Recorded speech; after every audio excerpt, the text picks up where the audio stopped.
గా ఉన్నటువంటి జగన్మోహన్ రెడ్డితో కలిసి ఈమె మీద కాదంబరి జత్వాని మీద కుట్రపూరితమైనటువంటి కంప్లైంట్లు తీసుకొచ్చి ముందుగానే కేసుని ఎలా అరెస్ట్ చేయాలని గ్రౌండ్ ప్రిపేర్ చేసుకుని దాని మీద కంప్లైంట్ లేకుండానే ప్రిపేర్ చేసుకున్న తర్వాత కంప్లైంట్ తీసుకుని హుటాహుటిన బొంబాయి పోయి ఆమెను తీసుకొచ్చి 40 రోజులు చిత్రహింసలకు గురిచేసి ఒక మహిళను అమానవీయంగా శారీరకంగా మానసికంగా మరి చిత్రహింసలు పెట్టినటువంటి ఒక నీచ స్వభావం కలిగినటువంటి ఐపీఎస్ అధికారి పిఎస్ఆర్ ఆంజనేయులు.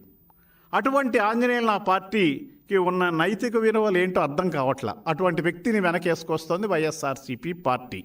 అంటే వైఎస్ఆర్సీపీ పార్టీ పూర్తిగా ప్రజల ధన మాన ప్రాణాలతో ఆటలాడుకోవటమే ఆ యొక్క వైఎస్ఆర్సీపీ నైజం అనేది గత 5 సంవత్సరాలుగా మనం చూస్తూనే ఉన్నాం, ఇప్పుడు కూడా చూస్తూనే ఉన్నాం.